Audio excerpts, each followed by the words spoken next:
Life feels like a task now, like something that I should deal with, something that I should make it done well so that I get validations from others.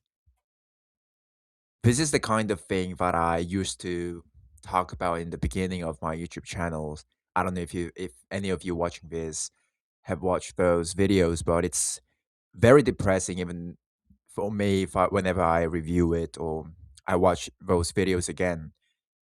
So I do not really recommend you go and watch my videos, but I used to circle this idea that no matter what, like at the end, we all love to cope, you know. Life, those people who success in real world, in the reality, like the way to live this life, live the life better is to cope better. You need to learn how to cope. If you just know how to cope, no matter the situation you are in, if you can just validate yourself, if you can tell yourself convince yourself that it's okay, whatever happens, you can still progress, you can still make a comeback, no matter what you do, no matter what you did in the past, that will help you. That will help you to motivate yourself and move forward, move on from your past. And I've been talking about the same idea, circling with the same idea numerous times. And the reason why I bring this up again is because it feels slightly different this time. It's not the kind of nihilism thing, like, I just want to end it all. Like, we have no reasons or purpose. Being alive is weird, the kind of thing. But some of the, I'll say, like some of the YouTubers that I watch lately, that I got into to get inspired in my while doing research or while trying to think about a topic that, to talk about in my YouTube videos, I find this kind of pattern a lot among philosophical channels or just people who deeply think about their own consciousness and people around them or themselves, is that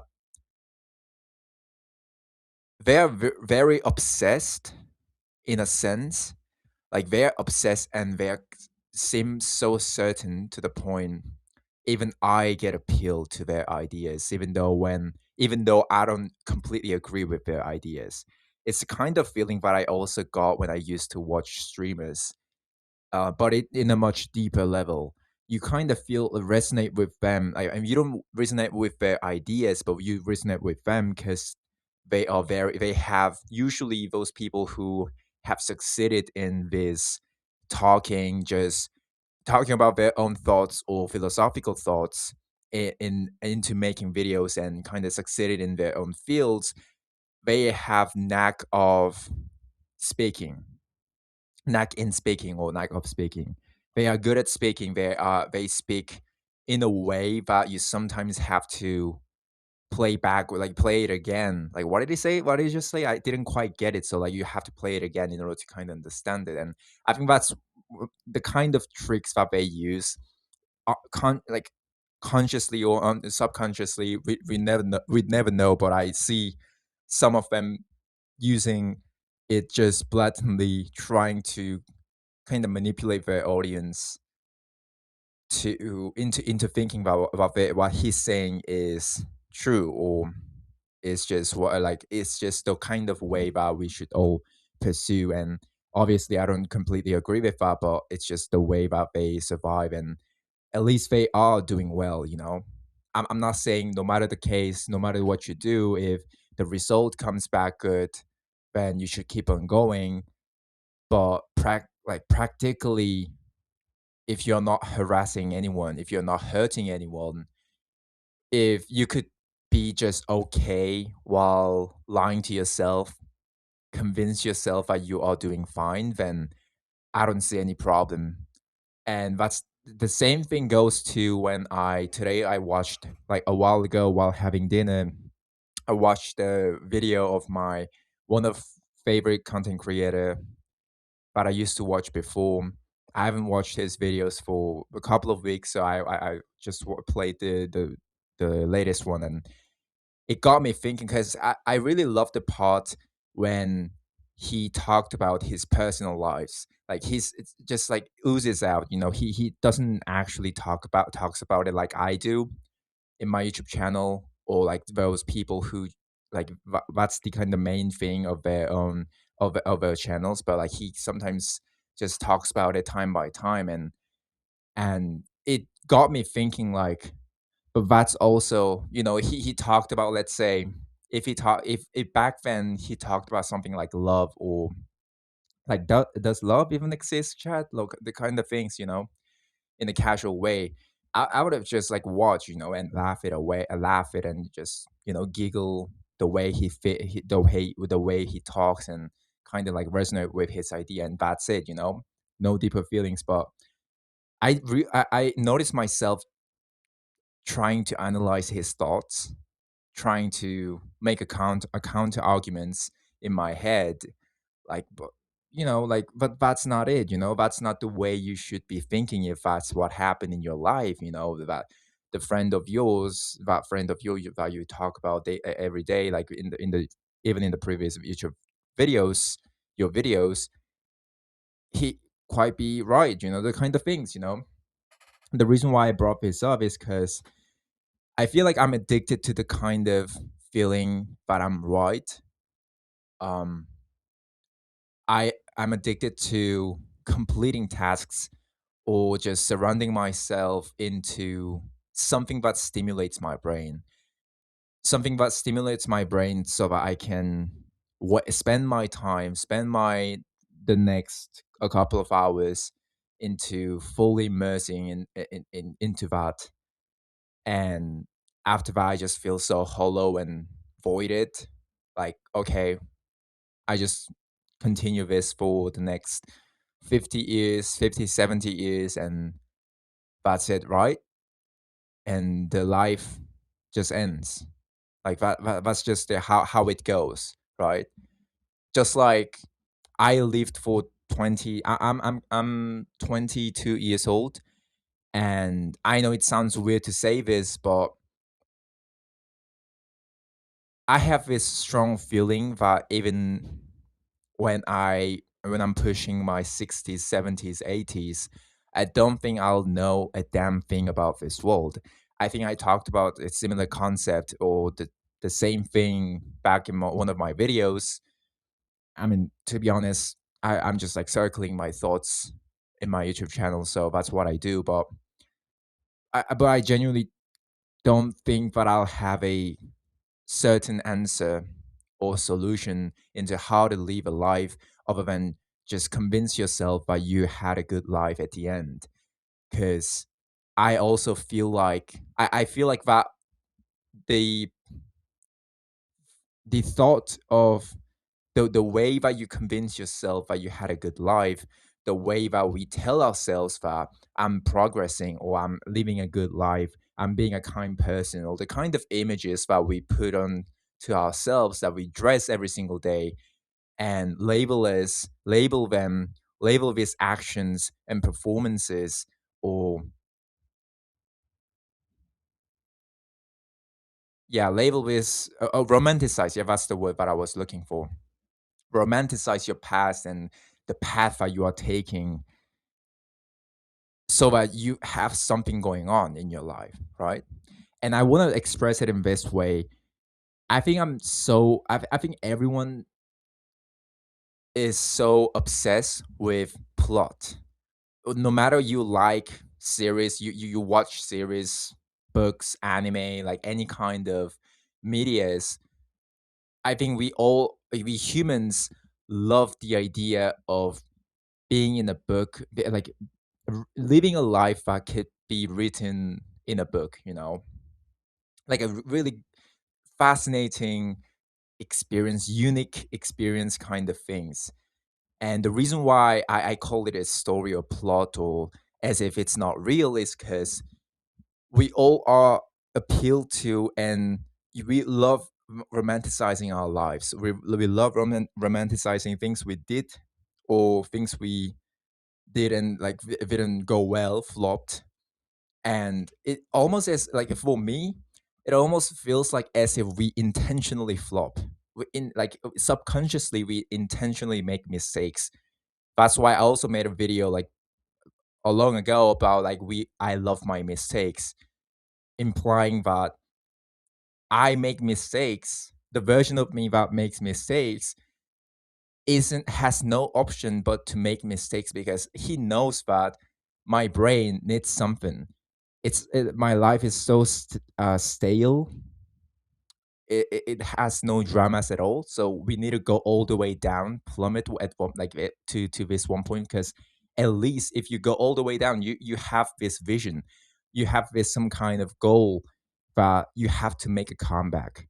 You have this hero's journey, the kind of thing that kind of fires your heart, motivates you, moves you forward, and it really feels like as if it's another version of cycle of deprivation and fulfillment cycle.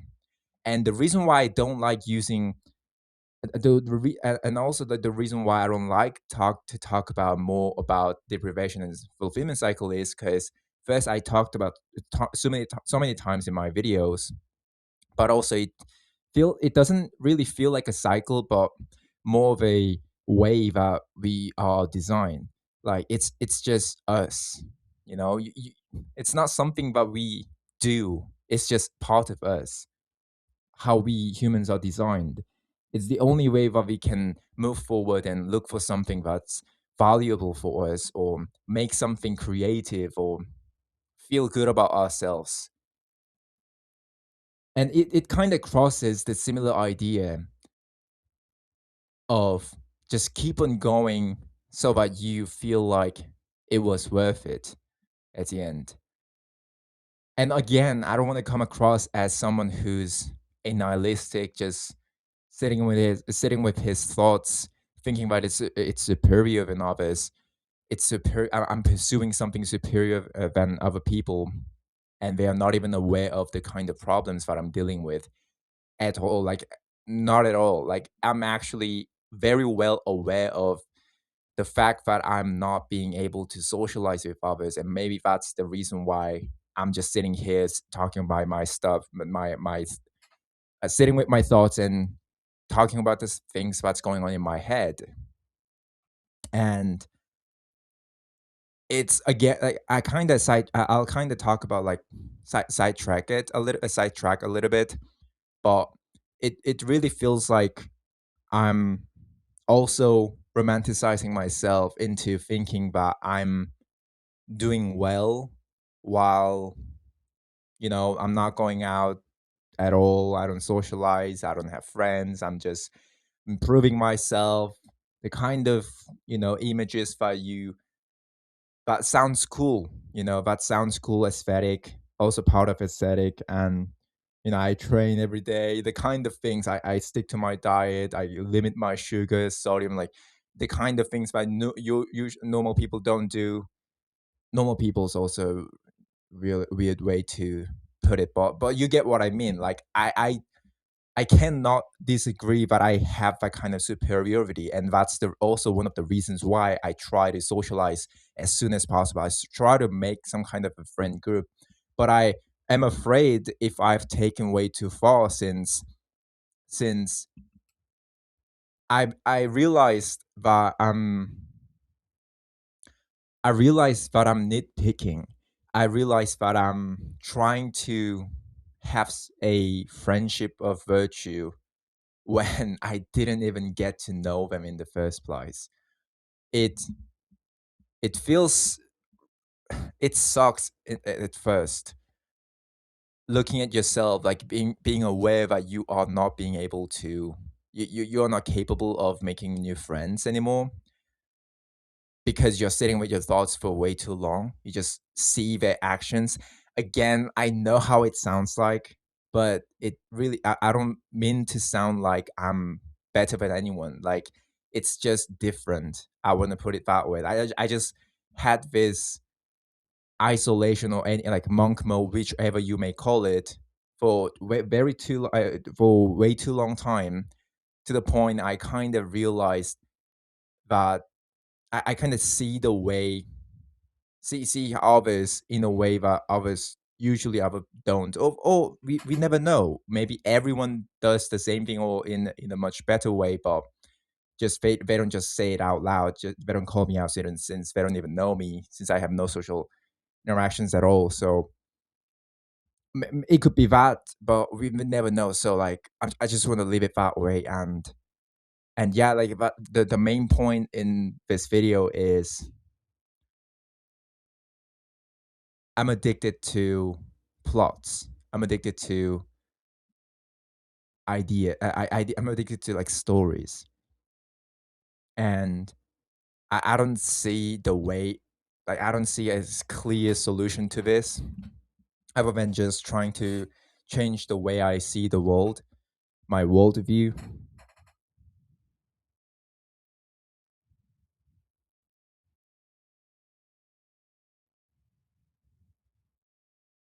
But it's clear that everyone's just trying to get validations, get recognized by others, and live a good life that the society kind of labels as.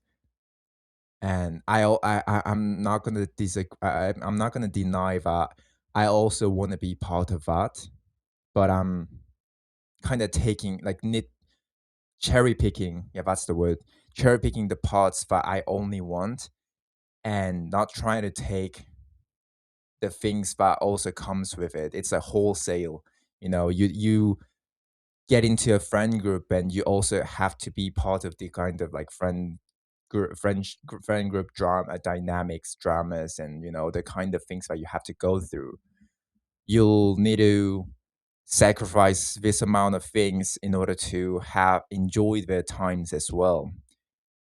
And I think that's also reason why one of the reasons why I strongly feel like I'll never even be able to find a lover or a friendship of virtue in my entire life, because I understand that I'm so selfish. I understand that in order to love someone, you also gotta need to sacrifice. You like it's love. Love really is all about sacrifice, in my opinion. You just gotta ad- admit the fact that you'll service this person for the next 50, like till one of you dies. So you gotta lose yourself and delude yourself, which is one of the hardest thing for a human being to do. I think, and many people around my age, Gen Z, are very selfish. I think we are so selfish compared to other generations in the past. You might disagree with me, but I think that way. Like birth rate, you can just you can just tell it's just statistics. So I mean, it doesn't only comes from being like us being selfish. It also has things to do with economics and all those kind of stuffs. But yeah, it's getting kind of monotonous. Yeah, that's my point. Thank you for watching the video.